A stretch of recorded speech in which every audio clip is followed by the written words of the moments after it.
Welcome back to the channel. Today's exercise is core and cardio. Yes, it's my day off from working out, but I still do something.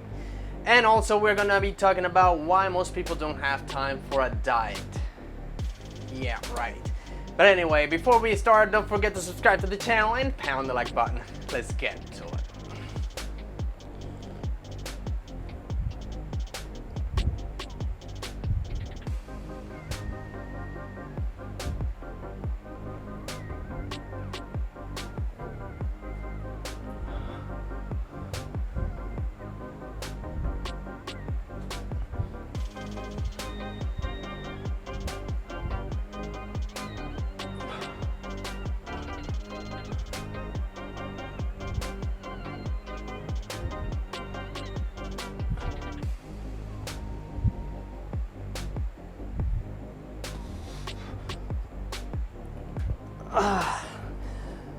Woo! All right, let's start the timer.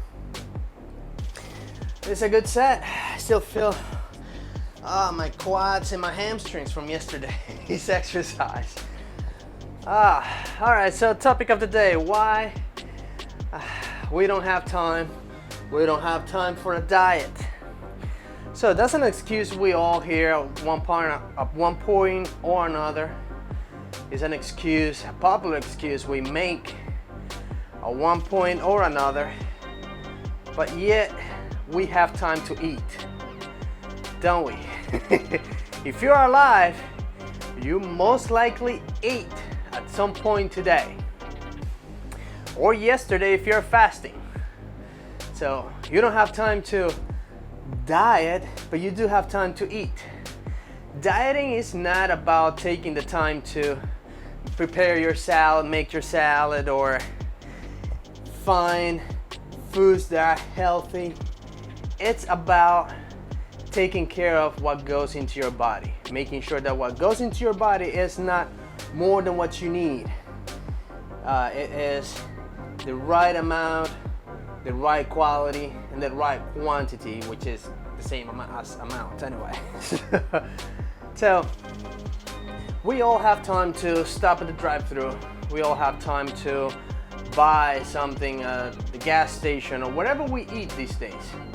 Not all of us have time to prepare foods at home, which reminds me, time is up. Let's get this second set because I don't have time. I have to go to work after I'm done with this. But anyway, time is up. Here we go, second set.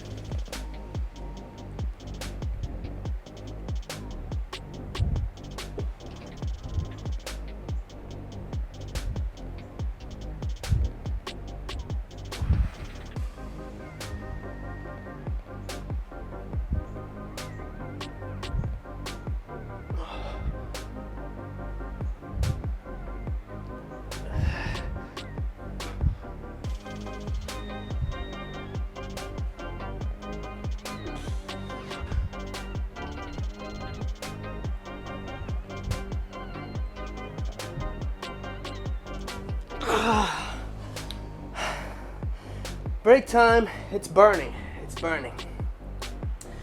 So, I know we don't all have time to cook on a daily basis. We don't all have always time to prep our meals to take to work. I know I don't. I know I work 12 hours, work out for an hour, that's 13. Do a couple things while I'm awake, go to bed for 4 or 5 hours, and 5 hours later phone is ringing because that's how it is. I work 12, rest 10, work 12, rest 10. I wish it was 24 hours apart, but it's not. It is not. So that's where I'm stuck, and I still don't understand how we still say I don't have time to adhere to a diet. I found out that it's not too much about making big changes to change your body and your health. It's all about the small changes and and the strength and the ability to sustain those small changes for long periods of time.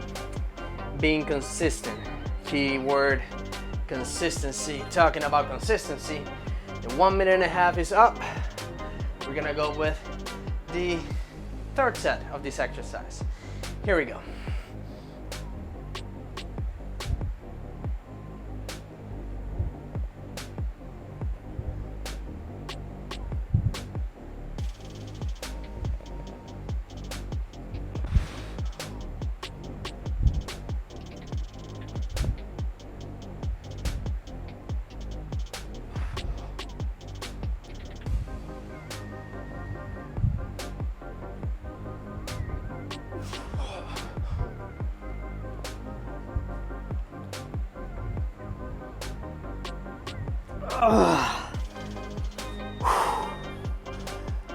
All right.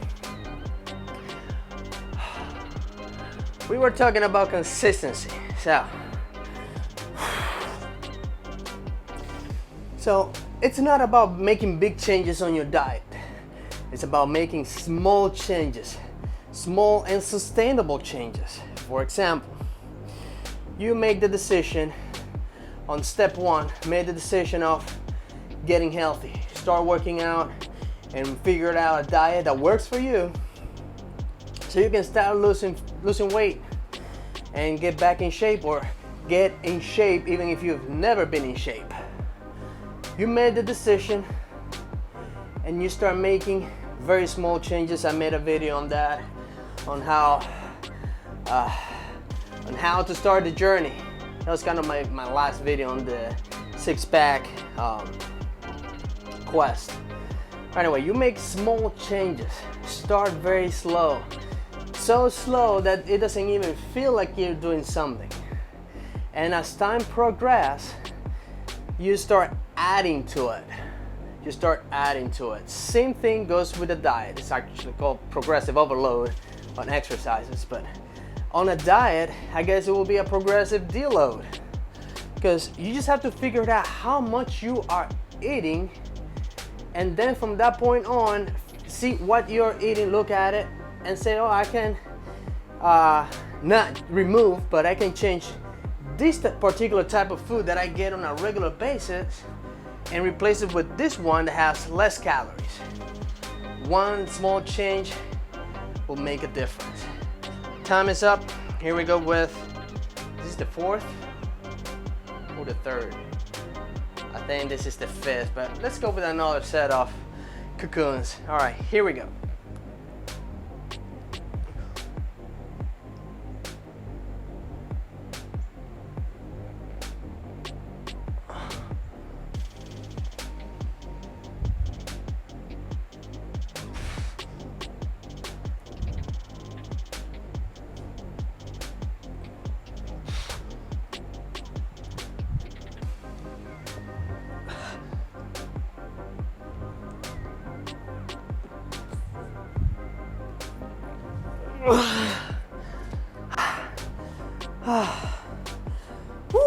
All right, next exercise is going to be leg raises. All right, so make very small changes. You don't have to go completely out of your way to change your diet. You can start eating still what you're eating, but making small changes. Let's say you every day on your way to work, or like I used to be when I used to work in an office, was on my way from work, I stopped at a fast food joint, McDonald's. I used to stop by and get a #1 with large fries and large soda. In that case, a very small change that anyone can do is replace that large soda, large regular soda, with a large diet soda. That is about, I would say, 500 calories. Somewhere between 300 and 500 calories that you are eliminating of your diet. After a couple weeks, that will make a difference. Believe me, that will definitely make a difference. You make that change, you still drinking soda, you still satisfying your sweet tooth with the sweets that you're asking for with the soda, but you are being, let's say, smarter about it. After a little while, you will not notice a difference between the taste of the sodas. Talking about that, let's go with the first set of the leg raises. Here we go.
Break time. So as I was saying, after a little while, you won't even notice a difference in taste. And then from that point on, you make another change. Let's say next time, instead of getting a large fry, you get a medium or a small fry. You're still having the fries, but not as many calories in them, okay? Now, when I mentioned the drinks, the large regular soda, the large diet soda, let's say you are one of those who are afraid of aspartame and the artificial sweeteners and the cancer and whatnot. You don't have to go from regular to diet. You can still have your regular soda. Just instead of getting a large, get a medium, get a small. Try to figure out what other drinks they have in there that will have less calories than a large regular soda. So as you progress on changing, making small changes, do not go out there and start cutting all your calories in half, because that is when your willpower will be definitely tested and you're not gonna be able to adhere to the changes. Make small incremental changes to your eating habits / diet. That is the key to success. Consistency and kind of realistic expectations. So you can't really shock your body by just cutting everything in half and starve. If you start starving, that's not good. That's not good. That's a sign that you are eating way too low. You have to up it up. Just start eating less and less as time progresses. It took you a very long time to make you where you are today. It will take you a decent amount of time to get rid of all those extra layers of fat that you have on. Time is up. Here we go with the second set of this exercise.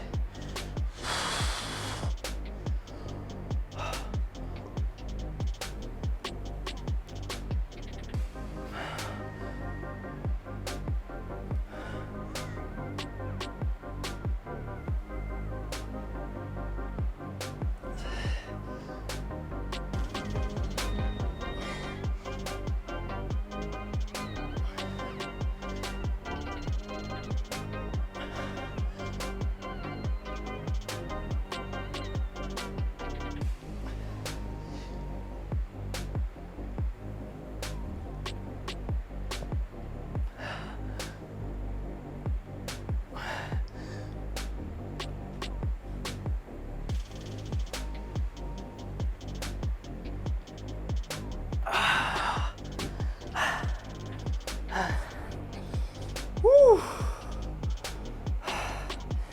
Hi.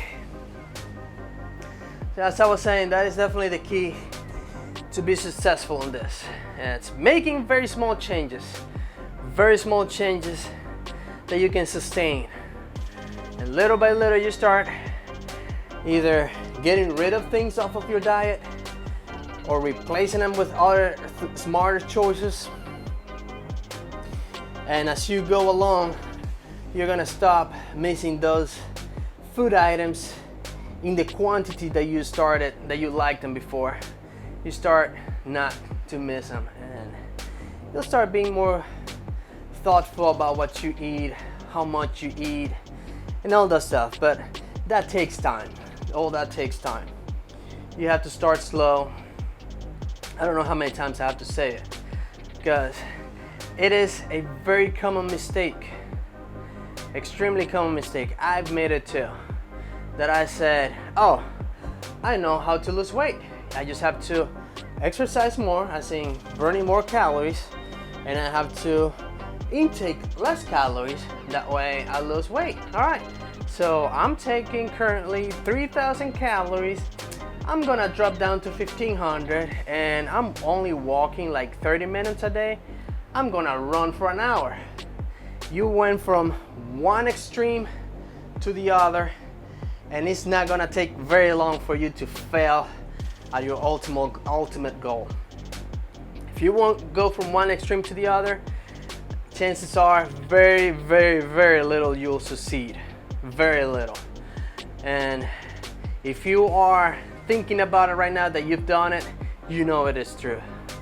All right, here we go with the third set of the leg raises, and I'm gonna get ready to go to work because it's already what time is it now?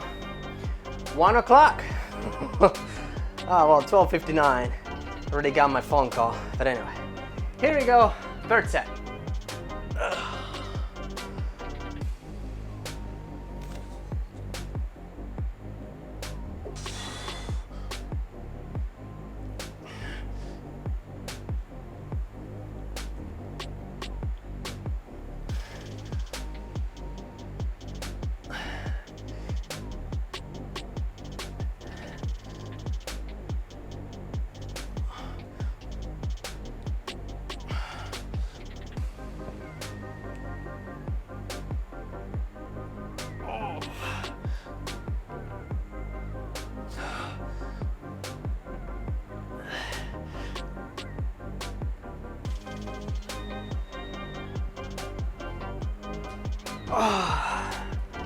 Woo. All right. We're almost at the end of the video. Don't worry. All right, so if you've been in that situation in which you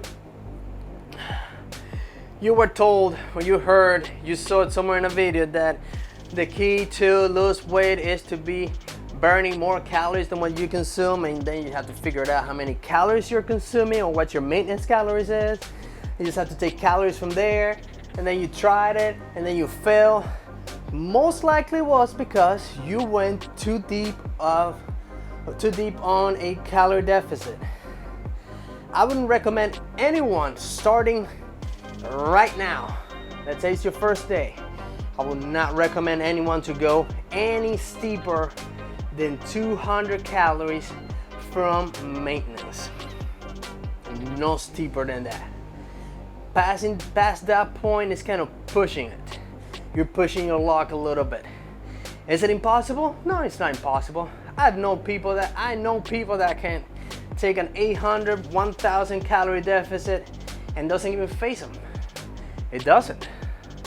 But for the majority of us, 200 is a good start. Now you have to be very, very particular with how you track your calories, because there is a very thin line between 200 calorie deficit and maintenance. It doesn't take much. Doesn't take much different of food, especially if you don't change your actual diet of what you eat. Especially if you don't change what you eat, it is very easy to go from a 200 calorie deficit to maintenance or bulking or calorie surplus. So just have to be very careful on that aspect. But again, the key is to start very little. I don't have time for a diet. I've shown pictures on my Instagram, like right there, of my food prepared for me to go to work and spend 12 hours at work, and talking about things that are right there on the corner. that bike ride already happened about 30 minutes ago. All right, time is up. Here we go with the very last set of this exercise.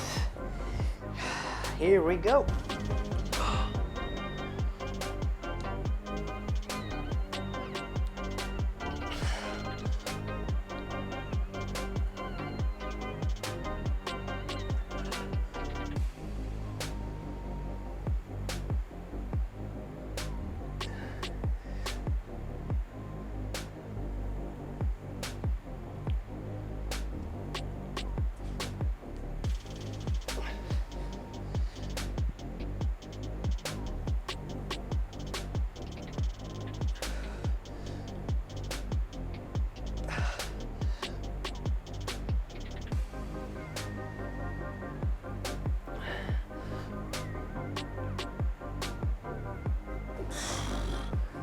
Woo. All right, that was it for today. Short video, I know. Now I wanted to show you this before I go. I got these straps. I know, Ghost Gym, but they don't pay me to show their logo. So I got these things that you put on your pull bar. You can do leg raises. You don't have to lay on the floor. Let me know in the comment section below if you want to see me using this or not, and or reviewing them, what I feel about them, what I think. So, but anyway, if you found this video informative or entertaining, don't forget to comment, subscribe, pound the like button, and I'll see you in the next video. Adios.